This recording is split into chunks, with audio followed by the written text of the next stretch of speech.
El misterio del rapto de la iglesia. En la primera carta a los Corintios, capítulo 15, que va a ser nuestro pasaje principal, vamos a sentar las bases de esta conferencia y vamos a ver a través de esta serie preguntas como: ¿quiénes se van a ir en el arrebatamiento de la iglesia o en el famoso rapto de la iglesia? ¿Es el rapto de la iglesia lo mismo que la segunda venida de Cristo o son dos eventos con un intermedio de tiempo de separación? Cuando nos vayamos, ¿cómo nos vamos a ir? ¿El cuerpo, el alma o el espíritu? Los que están muertos, ¿dónde están ahorita? ¿Es verdad que los que mueren están en estado inconsciente? ¿Que cuando morimos, hasta que resucitemos, vamos a cobrar la conciencia? ¿O las personas que murieron ya están conscientes desde el momento que murieron? Vamos a ver también de qué forma el espíritu, el alma y el cuerpo están interconectados y quiénes se encuentran ahorita en el centro de la tierra, qué están haciendo en el centro de la tierra y quiénes se encuentran en el cielo. Y nuestros parientes que han muerto o hermanos en Cristo que están en el cielo ahorita, ¿qué están haciendo en el cielo? ¿Nos están viendo? ¿Están conscientes ellos de lo que está pasando en el mundo? Y cuando venga el arrebatamiento, ¿qué va a suceder aquí en el mundo? Cuando estemos en el milenio, porque lo vamos a ver también eso, ¿verdad? ¿Qué vamos a hacer? Nos vamos a seguir reproduciendo. Cuando nos muramos, mi familia va a ser mi misma familia. Voy a conocer a Fido, mi perro. Va a estar conmigo mi perro. Vamos a poder comunicarnos, nos vamos a conocer. En el cielo vamos a saber quién es Adán, quién es Elías, quién es Moisés, sin que tengamos fotos de ellos. Todas estas preguntas las vamos a contestar en esta serie, El misterio del rapto de la iglesia. En la primera carta a los Corintios, capítulo 15, versículos 51 al 53, dice el apóstol Pablo: he aquí os digo un misterio. ¿Por qué un misterio? Porque en el Antiguo Testamento no se había revelado el arrebatamiento de la iglesia. En el Antiguo Testamento no se había revelado tampoco la iglesia. Esta revelación, tanto de la iglesia como del arrebatamiento de la iglesia, o sea que el misterio consistía en que habría un tiempo en el que una generación de cristianos no íbamos a morir. Íbamos a ser transformados de la noche a la mañana. Este misterio es una cosa escondida. Antes se la reveló Dios al apóstol Pablo, no a Pedro, no a Juan, no a Santiago. Se le reveló al apóstol Pablo. Y Pablo escribió el misterio que lo tenemos que conocer, que es el arrebatamiento de la iglesia, y el misterio de la iglesia que se encuentra en el capítulo 3 del libro de los Efesios. Entonces, por eso Pablo comienza diciendo: he aquí les digo el misterio. ¿Cuál misterio? Que no todos vamos a dormir, o sea, no todos vamos a morir, pero todos seremos transformados en un átomos. La palabra momento en el griego es la palabra griega átomos, que es en una fracción imperceptible de segundos, en un abrir y cerrar de ojos, o sea, en lo que tarda un parpadeo de ojos. Así de rápido, a la final trompeta, porque se tocará la trompeta y los muertos serán resucitados incorruptibles. Y nosotros, aquí Pablo está involucrando a los que cuando venga Cristo por nosotros estemos vivos, no vamos a morir. Ojalá que nosotros seamos esa generación que estamos esperando en cualquier momento el arrebatamiento de la iglesia. Vamos a ser transformados, nuestro cuerpo. Y dice la Biblia: porque es necesario que esto corruptible se vista de incorrupción y esto mortal se vista de inmortalidad. En otras palabras, no podemos ir al cielo con este cuerpo, porque la sangre y la carne no pueden heredar el reino de Dios, porque este cuerpo fue diseñado por Dios para vivir en 4 dimensiones. Simplemente al salir de la tierra al espacio, ya necesitamos escafandras y un traje de astronauta especial, porque las condiciones atmosféricas y la composición química del aire fuera de la atmósfera son diferentes a las que tenemos aquí en la tierra. Entonces imagínense ir al cielo en este cuerpo. No podría, nuestro cuerpo se desharía, ¿verdad? Entonces necesitamos una transformación, ¿verdad? Un cambio imperceptible de nuestro cuerpo, para que sea transformado nuestro cuerpo en milésimas de segundo en un cuerpo perfectamente glorificado como el cuerpo de Jesucristo, como lo vamos a ver también. Y leamos rápidamente también en la primera carta a los Tesalonicenses, capítulo 4, primera de Tesalonicenses, capítulo 4, versículo 14 en adelante. Tampoco, hermanos, queremos que ignoren acerca de los que duermen, para que no se entristezcan como los otros que no tienen esperanza. Porque si creemos que Jesús murió y resucitó, así también traerá Dios con Jesús a los que durmieron en él, ¿verdad? Esto implica, ¿verdad?, que los muertos ya están con Jesús. Esto echa por tierra la famosa teoría de una secta que se llama los Testigos de Jehová, que enseñan que cuando morimos, estamos dormidos, en estado inconsciente. Dice que Jesús, cuando venga, va a traer con él a los que murieron antes que nosotros. Por lo cual, os decimos esto en palabra del Señor, que nosotros que vivimos, que habremos quedado hasta la venida del Señor, no precederemos a los que durmieron. O sea, no vamos a ser arrebatados antes de los muertos, porque el Señor mismo, con voz de mando, con voz de arcángel y con trompeta de Dios, descenderá del cielo, y los muertos en Cristo resucitarán primero. Luego nosotros, vean el orden, primero cuando venga Cristo del arrebatamiento, todos los muertos de la iglesia de la cruz a nuestros días, lo vamos a ver, los muertos del Antiguo Testamento no se van en el rapto. Apunta eso, los muertos del Antiguo Testamento van a resucitar hasta después de la tribulación, como lo vamos a ir enseñando. Entonces, en el rapto se van todos los que estamos en Cristo, los que fuimos bautizados en el cuerpo de Cristo por el Espíritu Santo, la iglesia, que no existía en el Antiguo Testamento.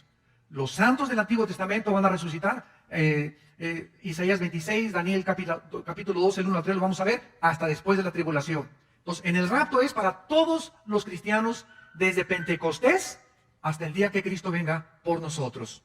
Y dice así, y luego nosotros que vivimos, los que hayamos quedado, seremos arrebatados juntamente con ellos en las nubes para recibir al Señor en el aire, y así estaremos siempre con el Señor.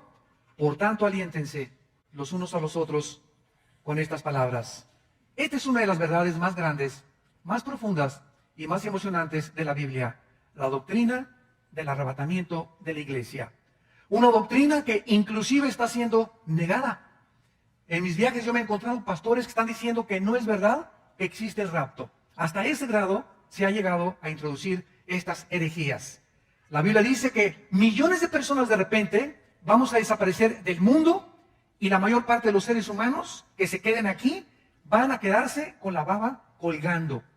Van a preguntarse, ¿verdad?, qué pasó en los periódicos mañana en la mañana o el día que pase el arrebatamiento, los medios de comunicación, Fox News, CNN, Televisa, ¿verdad?, Televisión Azteca, Telemundo, Univisión, todos los sistemas masivos de comunicación, desaparecieron millones de personas de repente, voltearon millones de personas y ya no está la esposa, ya no está tu esposo, ya no están tus hijos, ya no están los bebés en los hospitales, aviones que se van a estrellar porque los pilotos desaparecieron, grandes accidentes de tránsito en todas las carreteras, porque de repente choferes desaparecieron de sus vehículos, y va a ser un caos internacional. Millones de parejas serán separadas, el incrédulo se quedará, el creyente desaparecerá. Aviones sin pilotos, choferes sin vehículos, niños en sus cunas, gobiernos se quedarán sin cientos de políticos, barcos sin sus capitanes, etcétera, etcétera. ¿Qué es el rapto en primer lugar? Vamos a definir doctrinalmente qué significa el arrebatamiento de la iglesia. Es el próximo evento en el calendario profético de Dios. Lo próximo que va a suceder dentro de las profecías de la Biblia es el arrebatamiento de la iglesia. Dicho de manera simple, es la primera fase de la venida de Cristo y la intersección de dos eventos: la resurrección de los muertos, o sea, los creyentes de la época de la iglesia, y la transformación instantánea de nuestros cuerpos. Cuando Cristo regrese, va primero a venir en el aire sin poner los pies en la tierra. Viene por nosotros para sacarnos con Él, y mientras nos vamos con Él, van a pasar en la tierra 7 años de tribulación. Repito, viene Cristo y nos sacan, y va a firmarse un tratado en el Medio Oriente por el anticristo. Tal vez en el momento en que el anticristo firme el tratado, nosotros nos vayamos.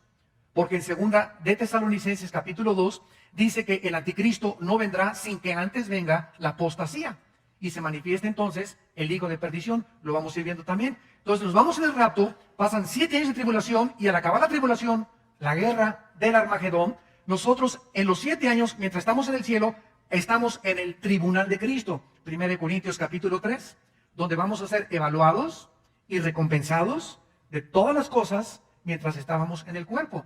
2 Corintios 5:10. Cuando regresemos en el Armagedón con Cristo, regresamos con Él. Repito, el rapto viene por nosotros, la segunda venida es con nosotros. Ahí está claramente demostrado que son dos eventos separados.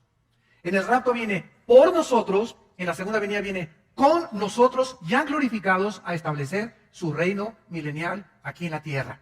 Entonces, la primera venida de Cristo sucede en dos fases: el arrebatamiento de la iglesia y la segunda después de la tribulación, cuando regrese para derrotar al anticristo e iniciar la guerra del Armagedón. En segundo lugar, cuando nos referimos al rapto de la iglesia, estamos también refiriéndonos a la resurrección de los justos, porque los que no son cristianos no van a resucitar en el arrebatamiento. En el arrebatamiento resucitan todos los que habían muerto, pasan 7 años de tribulación y después venimos nosotros con Cristo, después 1000 años, y al acabar los 1000 años resucitan los que no recibieron a Cristo en sus vidas. Esto está en Apocalipsis 20, del 11 al 15, y se conoce en la Biblia como el juicio del gran trono blanco.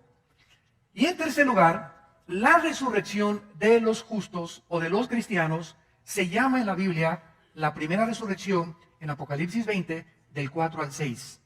¿Por qué se llama la primera resurrección? Vayamos a 1 Corintios otra vez, capítulo 15, y veamos esto con detenimiento, porque vamos a demostrar que va a haber muchas resurrecciones, varias resurrecciones. Dice el versículo 22, 1 Corintios 15, porque así como en Adán todos mueren, en Cristo todos serán vivificados, pero cada uno en su debido orden. Aquí ya está hablando Cristo de un orden de las resurrecciones. Las resurrecciones van a tener un orden. ¿Quién fue el primero que resucitó? Claro, ¿verdad? Porque antes de Cristo resucitó Lázaro, ¿no es verdad? Pero Lázaro volvió a morir. Todos los que resucitaron antes de Cristo volvieron a morir. Pero Cristo es el primer ser humano, el primero, por eso se llama el primogénito de los muertos, que cuando resucita ya no vuelve jamás a morir. Porque se trataba de eso, que con su resurrección venciera la muerte y nos mostrara a todos nosotros que así como Él resucitó, nosotros también viviremos con Él y no volveremos jamás en la eternidad a morir. Entonces dice aquí en Corintios, cada quien en su orden. Cristo, número 1. 2, ¿quién resucitó con Cristo? ¿Se acuerdan que se abrieron las tumbas? ¿Se acuerdan de la resurrección de Cristo? Y muchos que habían muerto resucitaron, ¿verdad? Tal vez entre ellos iba Lázaro también, pero hubo cantidad de santos que resucitaron para cumplir la fiesta de Levítico 23, que se llama la fiesta de las primicias. Cuando los sacerdotes entregaban el fruto, ¿verdad? O el pueblo a los sacerdotes, recibían el fruto y recibían una gavilla junto con el fruto. Entonces, el fruto es Cristo, el primer fruto entre los muertos, y la gavilla tenía que acompañarlo, que eran los que resucitaron juntamente con Él. Y luego dice el versículo 23, luego los que son de Cristo en su venida. Aquí se está refiriendo, ¿verdad?, ya a nosotros en el arrebatamiento, y luego el fin, cuando entregue el reino de Dios. Muy bien, después de nosotros, ¿quién va a resucitar? Después de nosotros, ¿quién sigue en la resurrección? Bueno, siguen, ¿verdad?, los 144,000. En la tribulación van a resucitar los 144,000. Y ahí ya llevamos ahí 4 resurrecciones. Cristo, las primicias, nosotros y los 144,000. Se ven en Apocalipsis 14 en el cielo, alabando a Dios en el monte Sión. Después de ellos, ¿quién va a resucitar? Los 2 testigos. Apocalipsis capítulo 11. Muchos dicen que es Elías y que es Moisés. Puede ser, puede que no sea, a lo mejor es Enoc y Moisés. Entonces, después viene la resurrección de los 2 testigos, que en Jerusalén los 2 se van a levantar enfrente de toda la gente. Y después de ellos, al final de la tribulación, viene la resurrección de todos los santos del Antiguo Testamento. Qué importante es, santos de Dios, que ustedes tengan esta doctrina y que sepan exactamente, escatológicamente, las profecías de la palabra de Dios. Y después, al acabar el milenio, la última resurrección, los malos, que van a presentarse, y ya vamos a estar nosotros como el gran jurado, donde Dios va a mandar al lago de fuego a todos aquellos que rechazaron y que no quisieron nada con su Hijo Jesucristo. En aquel tiempo, entonces, Dios les va a demostrar que Él nunca mandó a nadie al infierno. Como me dijo una vez una viejita, ay, hermana Dulcin, Dios es más bueno que San Crisóstomo. Dije, sí, Dios es bueno, claro, Dios es amor. Y me dice esta viejita, es que Dios no va a mandar a nadie al infierno porque es muy bueno Dios y al final va a perdonar a todos. Y dije, amén, yo estoy de acuerdo con usted. Dios no va a mandar a nadie al infierno, ellos se van a ir solitos. De tal manera amó Dios al mundo que dio a su Hijo unigénito, para que cualquiera de ustedes en esta mañana y los que vengan a traer los millones por la televisión no se pierdan. Dios abrió sus brazos en la cruz y dijo, los amo. Me acusan de injusto. Una vez me dijo un ateo, oiga, es que no es justo, me dice, dentro de la justicia y la jurisprudencia y las leyes, por aquí, por allá, no es justo que Dios nos culpe de un pecado de Adán y Eva y que hayamos nacido todos pecadores por la culpa de un par como ustedes encienden la Biblia. ¿Usted considera eso justo? Y le dije, no, no es justo, tiene usted razón. Y le pregunté, ¿y acaso es justo que alguien pague por usted? Ah, caray. Le dije, pues así como usted acusa a Dios de injusto, también es injusto que alguien haya pagado todas las maldades y todas las blasfemias que usted hizo en la cruz. Y es lo que Dios nos ofrece en la cruz del Calvario, para que Él sea el que justifica y nadie se atreva a decirle, eres un Dios injusto. ¿Me acusas de injusto? Pues es justo que haya muerto por ti y haya pagado por ti, pues es lo que te ofrezco. Que yo pago por ti todas las tonterías, las blasfemias, las fornicaciones, los abortos, los latrocinios, los homicidios que tú has hecho en tu vida. Todo lo pago yo por ti, no tienes tú por qué pagar nada, lo pago con mi sangre y con mi vida en la cruz. Esta es la injusticia más grande, que alguien entre cuando Barrabás había sido el criminal más grande de todos los tiempos y de repente entró un soldado y le abrió la puerta a Barrabás y le dijo, eres libre, Barrabás. Y Barrabás salió, pero ¿cómo que soy libre? ¿Por qué? Porque alguien, el que está allá afuera, pagó por ti. Eso es lo que Dios, el mensaje que Dios nos da, somos libres. Pero ¿cómo es posible si yo fui bandido, borracho, parrandero y jugador? Marihuano, neurótico, esquizofrénico, 4 o 5 divorcios y maté, etcétera, etcétera. Eres libre. Pero esto no es posible. Alguien tiene que pagar. Yo tengo que... No, es que ese es el mensaje del Evangelio y de la gracia de Dios. Dios paga en nuestro lugar lo que nosotros merecíamos pagar por amor de su Hijo Jesucristo. Para que Dios sea el que justifica y que nadie se atreva a decirle a Dios que es injusto. Porque es más injusto que Él haya pagado en nuestro lugar. Muy bien, vamos ahora a ver rápidamente qué sucede cuando morimos, para comenzar a poner las primeras bases para ir desde la A hasta la Z, para poder entender cómo se va a llevar a cabo esta reunión de nuestro cuerpo, nuestra alma y nuestro espíritu en el arrebatamiento. Tenemos que comprender lo que la muerte física le hace al cuerpo, al espíritu y al alma. ¿Qué sucede cuando un cristiano se muere? ¿Qué pasa con su alma, su espíritu, a dónde se van, su cuerpo, etcétera, etcétera? En primer lugar, la palabra muerte, apúntalo por favor, no significa en la Biblia cesar de existir. La palabra muerte no significa cesar de existir, ni tampoco aniquilación. La palabra muerte significa separación. Separación. Cuando dice la Biblia que nacimos, Efesios 2:1, muertos en delitos y en pecados, ¿qué está diciendo? Que nacimos separados de Dios espiritualmente. Somos espíritu, tenemos un alma, vivimos dentro de un cuerpo. Otra vez, soy espíritu, tengo un alma y vivo dentro de un cuerpo. En otras palabras, mi espíritu y mi alma son realmente mi yo. Y están dentro de una botella, dentro de un envase, dentro de una casa temporal que está sujeta a la corrupción o físicamente a la ley de la entropía. Todo se desgasta, estamos muriendo celularmente desde que nacimos, y este cuerpo cada día se hace agota y se desgasta hasta que llegamos a lo viejito, ¿verdad? Nacemos chiquitos y llegamos a la vejez, y el alma y el espíritu se van renovando dentro de nosotros. Esto se hace cada vez más viejo, pero el interior, con la palabra de Dios, va haciéndose más fuerte y más fuerte y más fuerte y más fuerte.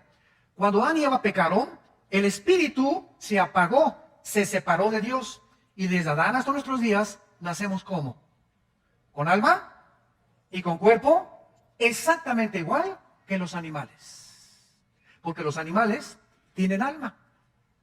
Entonces, desde Adán hasta nuestros días, todos nosotros nacimos con el alma y con el cuerpo. La única diferencia entre nosotros, aún separados de Dios espiritualmente, entre nosotros y los animales, es que aún cuando nacimos separados de Dios, muertos espiritualmente a Dios, Dios puso dentro del alma la conciencia de la eternidad. Eclesiastés 3:11. Porque los animales no tienen conciencia de la eternidad. Los animales no saben que van a morir. Los animales no tienen conciencia de su existencia, pero nosotros sí la tenemos. Esa es la diferencia entre nosotros y los animales. Cuando Cristo vivía, se acercó a un hombre llamado Nicodemo. Religioso, le decían San Pancracio de Tlalnepantla. Religioso y cumplía con toda su religión, iba a su iglesia miércoles de ceniza, se iba de rodillas a la villa, etcétera, etcétera. Religiosísimo Nicodemo, como todos los fariseos. Nicodemo se acercó a Cristo con su alma y con su cuerpo. Juan capítulo 3, y le dijo a Cristo: Rabí, sabemos que tú has venido de Dios por las cosas que tú has hecho. Y Cristo lo paró en seco. Ya no lo dejó seguir platicando. Y le dijo: Nicodemo, tienes que nacer de nuevo. Estás muerto, separado de mi Padre espiritualmente. Tu religión es almática y tu religión tú la inventaste. Si tú no naces de nuevo, si tu espíritu no vuelve a resucitar, si no es regenerado tu espíritu, aunque seas persinado, bautizado y católico, protestante, mormón, bautista, presbiteriano, nazareno, amistad cristiana, Vía Nueva para el Mundo, no importa la religión que vayas, mientras tú no nazcas de nuevo, mientras no se regenere tu espíritu por el Espíritu de Dios, no vas a entrar al cielo. Y si tú te mueres con solo tu alma y con tu cuerpo, sin que tu espíritu durante tu vida se haya regenerado, te condenas eternamente. Entonces, Cristo nos trae un mensaje de que necesitamos nacer de nuevo.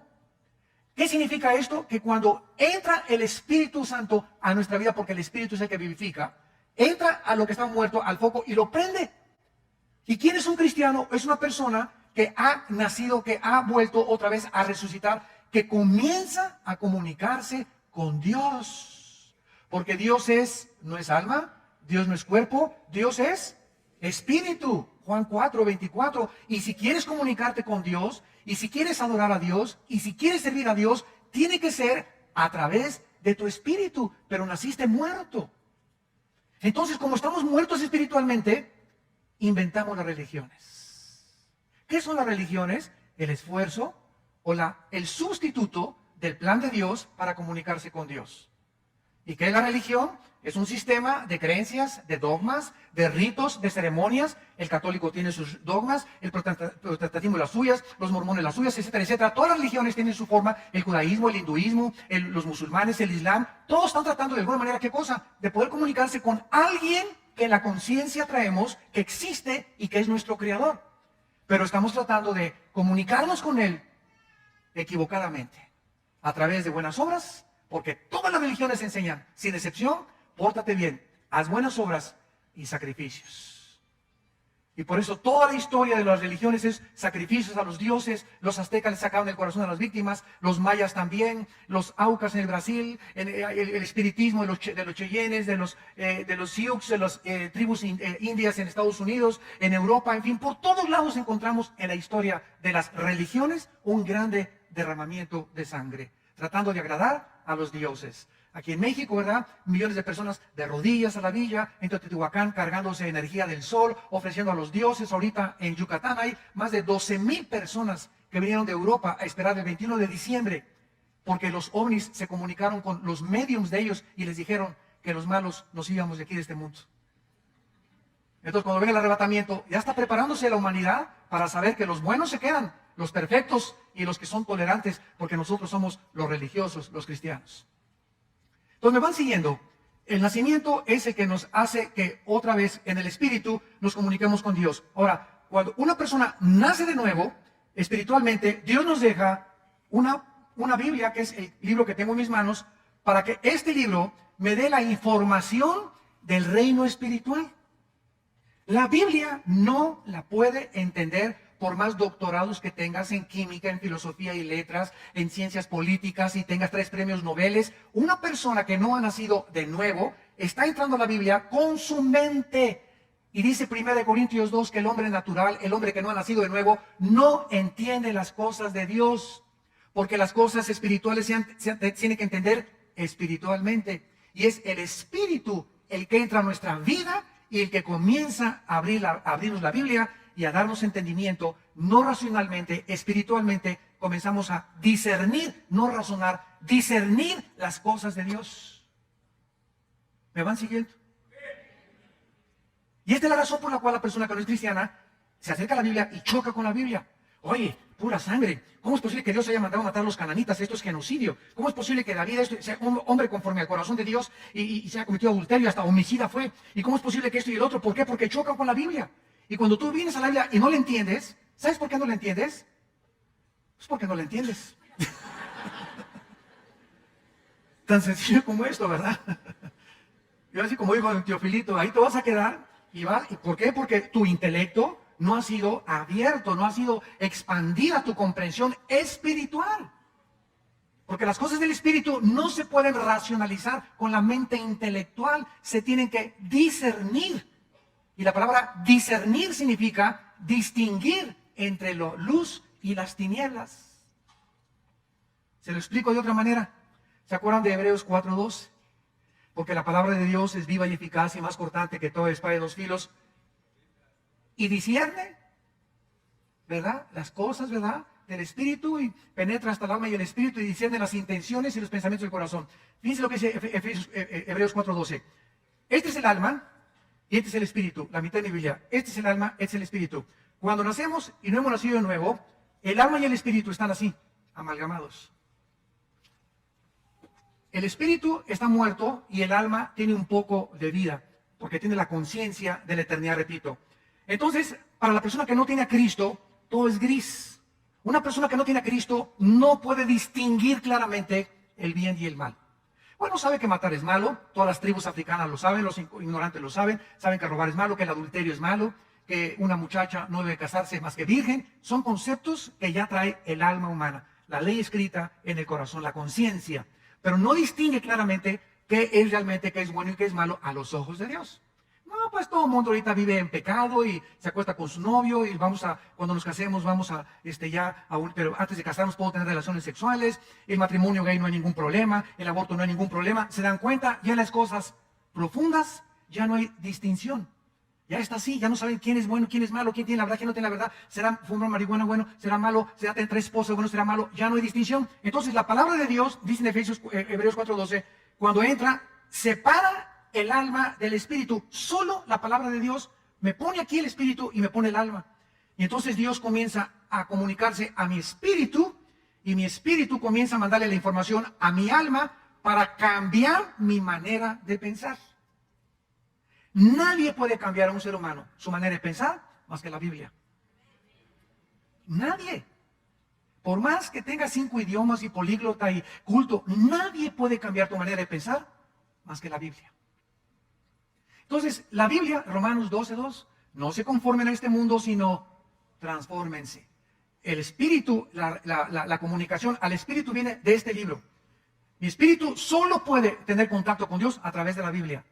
Entonces la Biblia se comunica a mi espíritu, me comienza a mostrar las cosas de Dios, mi espíritu le comienza a pasar la información, escúchenme, a mi alma, a mi mente, el alma está en la mente, mi mente comienza a ser transformada, híjole, tengo que tratar bien a mi esposa, el adulterio no va a ser bendición, tengo que obedecer a mis padres, tengo que pagar impuestos, tengo que hacer esto, comienzo mi mente a cambiar, yo tengo que mi dinero dárselo a Dios, muchas cosas comienzan a ser transformadas en mi manera de pensar. Ya no soy el que yo era antes de que mi espíritu estuviera muerto.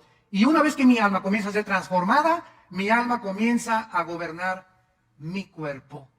Y mi cuerpo se comienza a convertir en mi esclavo. ¿Que quiere una pizza a las 2 de la noche? Cállese, no le doy nada. Esa muchacha comienza a relinchar como caballo de las muchachas, ¿verdad? Nada, Señor, ayúdame, ¿verdad? Mi esposa nada más. Y comienzo a decir a mi cuerpo las pasiones que están dentro de ese cuerpo. Aquí en el cuerpo opera el pecado.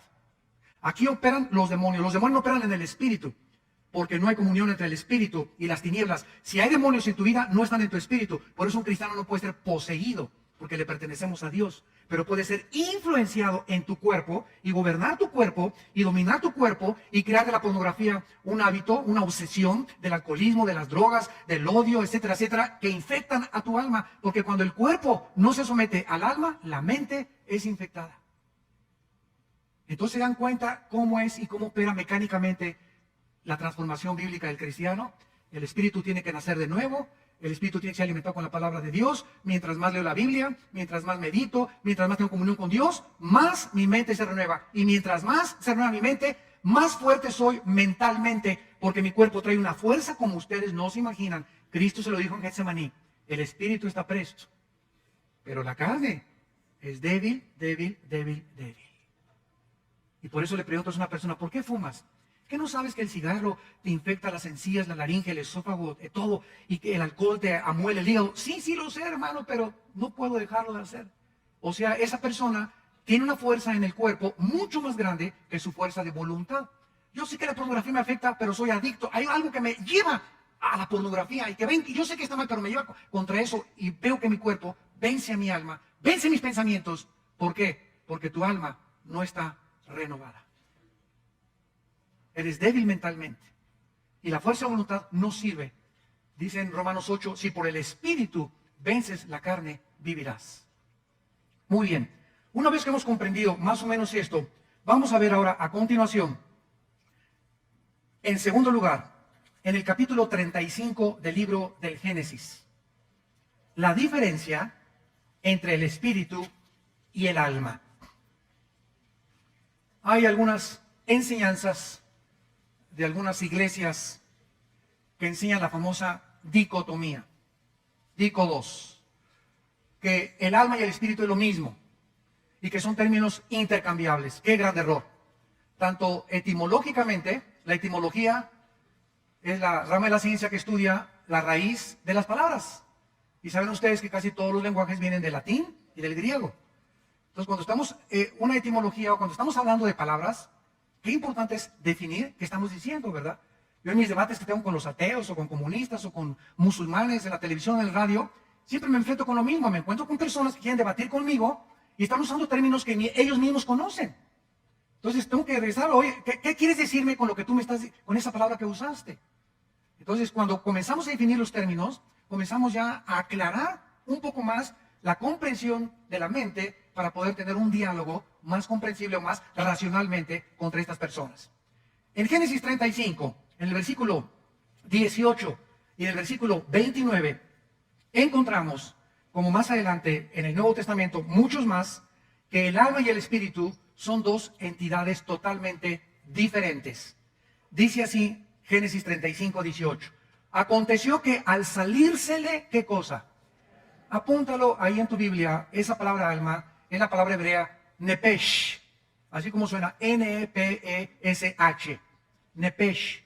La palabra, la letra o las letras SH en el hebreo se pronuncian en hebreo como J. Entonces se pronuncia nepej. Y los judíos, como los alemanes, ponen mucho énfasis en el j. No voy a hacer otra cosa, ¿verdad? No se asusten. Nepej. Todos, por ejemplo, dicen Yeshua a Mashiach, o sea, Jesús el Mesías. Se escribe Mashiach, Jesús el Mesías en el hebreo, pero se pronuncia la CH, Yeshua Mashiach. Y siempre pronuncian dándole mucho énfasis a la palabra J en el hebreo. Entonces la palabra nepej, alma. Ahora el versículo 29. Y exhaló Isaac, ¿qué cosa? El ruach, que se escribe R-U-A-C-H, ruach en el hebreo. Y se pronuncia igual, ruach. Aquí vemos que al morir dos personas diferentes, el Espíritu Santo nos muestra que se salieron de esa persona dos cosas de un cuerpo muerto. Cuando morimos hay dos cosas que salen de dentro de nosotros: el alma, nepej, y el espíritu, ruach. Estas dos palabras, etimológicamente, que significan dos cosas distintas, nos muestra que son diferentes. Como Hebreos 4:12. La palabra de Dios discierne el alma y el espíritu. 1 Tesalonicenses 5:23, para que todo vuestro ser, espíritu, alma y cuerpo, sean guardados irreprensibles en la venida de Cristo. Entonces, yo no encuentro, ¿verdad?, ninguna discrepancia o ningún argumento para sostener que el alma y el espíritu son diferentes. Ahora muy bien, ¿cuál es la diferencia? Apúntalo. El alma es el centro de nuestras emociones, sentimientos, la voluntad y el intelecto. Otra vez, el alma es el asiento de las emociones, los sentimientos, la voluntad y el intelecto. Y el espíritu es la parte inmaterial del ser humano a través de la cual conocemos, servimos y adoramos a Dios, porque Él es espíritu. Otra vez, no se conoce a Dios con el alma, con la mente, se le conoce en el espíritu. El espíritu le pasa la información a la mente. En segundo lugar, no podemos a Dios servirle a través de nuestras obras muertas, sino a través de nuestro espíritu. Hay cristianos que son nacidos de nuevo, pero que creen que el ser demasiado activistas en la obra de Dios, y reparten folletos y por aquí y por allá, y no está malo, no hay nada de malo en eso. Y pastores que yo conozco y misioneros que son muy activos, y por acá y por allá, y viajan de las 7 de la mañana a las 11 de la mañana, y hasta se agotan y hasta ni vacaciones van. Y todo eso no le agrada a Dios. Porque si tú quieres servir a Dios, lo sirves en espíritu y en verdad, en tu comunión con Jesucristo. Primera de Corintios 1:9. Fuimos llamados a la comunión con Jesucristo. Mientras tú no le des a Dios la prioridad en tu vida, en las mañanas, tener como prioridad tu tiempo con la Biblia y en oración, hagas lo que hagas, puedes hacer iglesias, puedes predicar, mientras no entendamos que servimos a Dios primero, a Él en comunión y en oración, no vamos a entender qué es servir a Dios.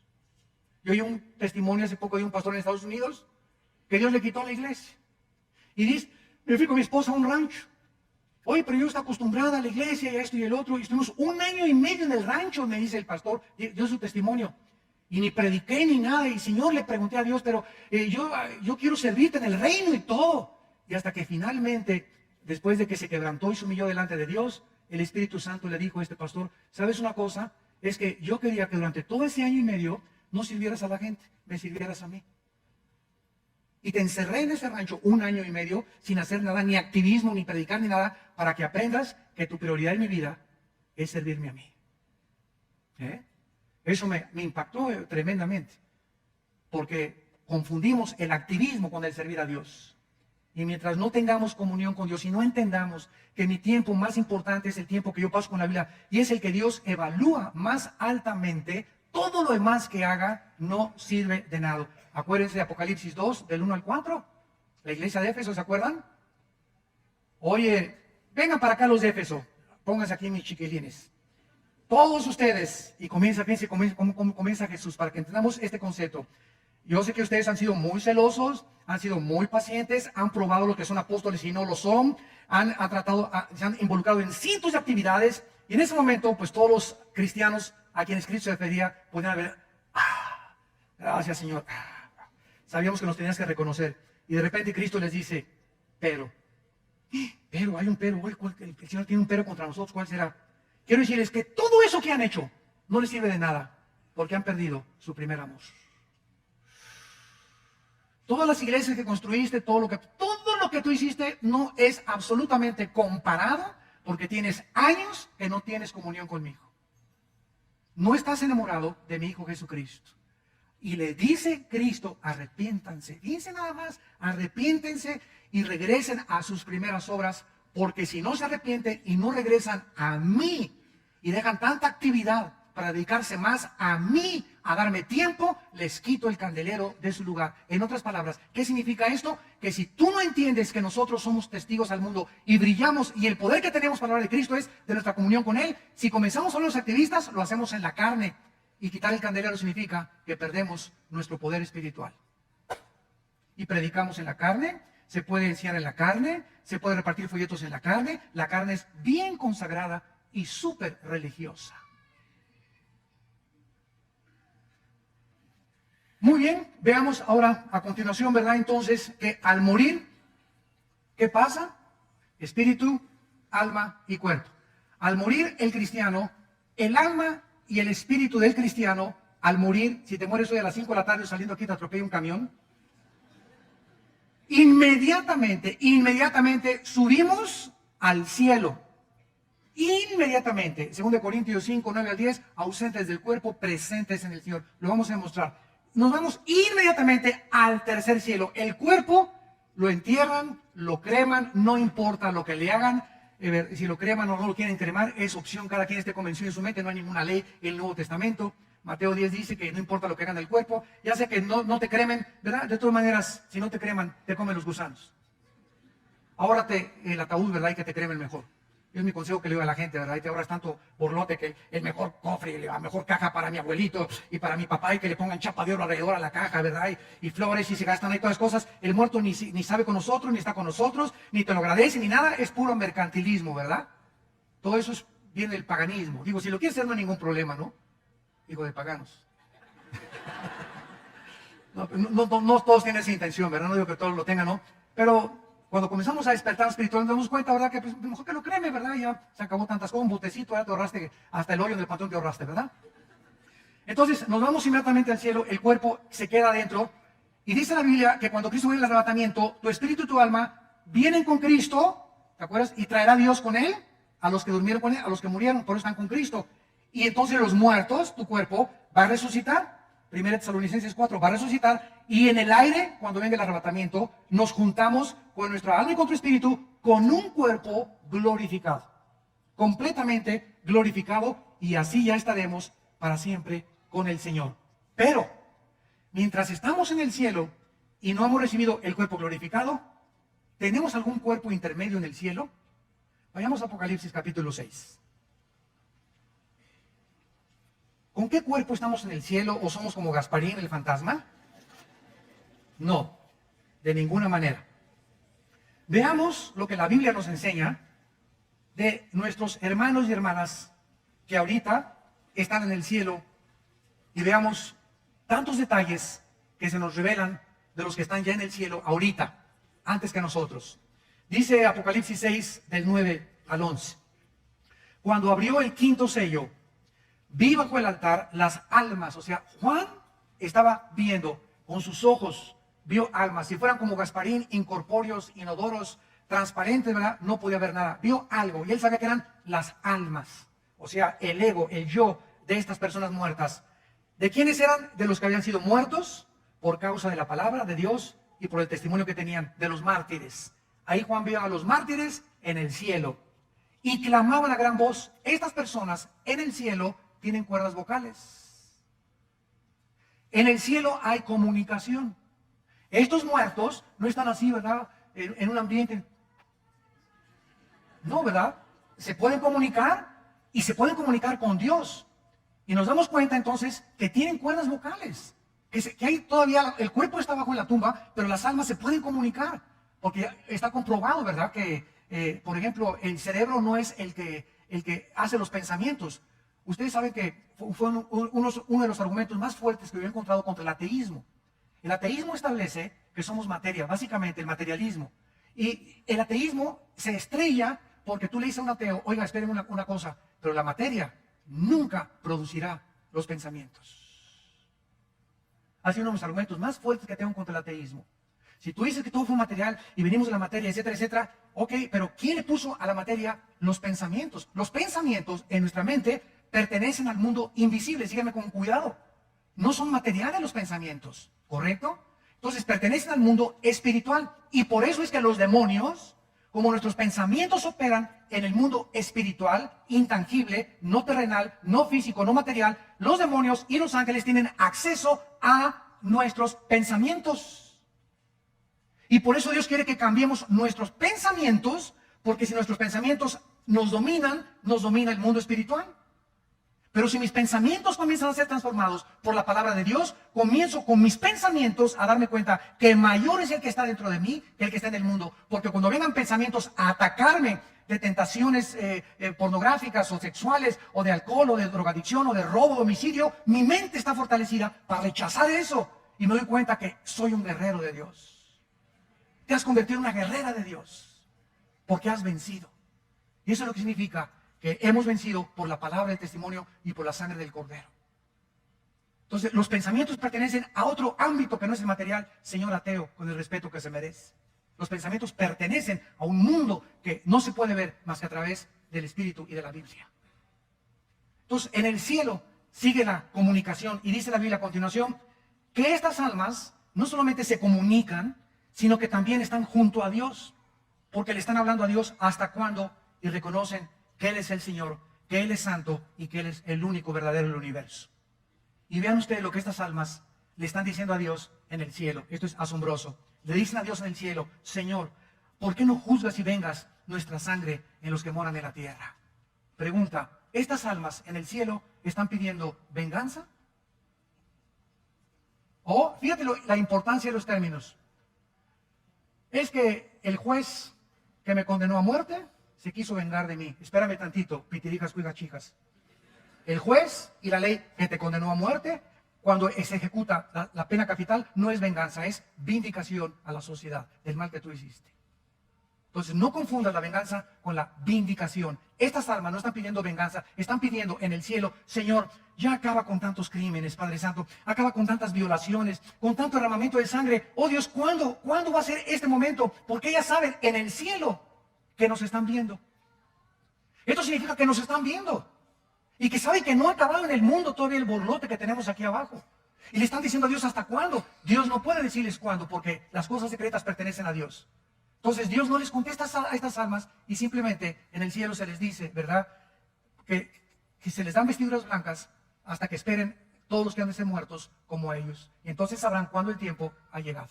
Porque ni el diablo conoce el tiempo final del Señor Jesucristo. Nadie sabe el día y la hora de cuando Cristo acaba con todo, más que Dios. Esto le pertenece a la sola potestad de Dios. Los tiempos cronológicos y los kairos de Dios le pertenecen solamente a Dios. Y dice el versículo 11, y se les dieron vestiduras blancas. O sea, tú no puedes vestir a Gasparín, ¿verdad? O sea, hay un cuerpo intermedio en el cielo, pero esas vestiduras no están vistiendo a un cuerpo glorificado. Hasta que esas almas bajen con Cristo en el arrebatamiento, sus cuerpos resuciten, su ADN. El ADN, el código genético hereditario, el ácido desoxirribonucleico, del cual está formada cada una de nuestras células, billones de células que tenemos en el cuerpo, ahí está escondida toda la información de quiénes somos.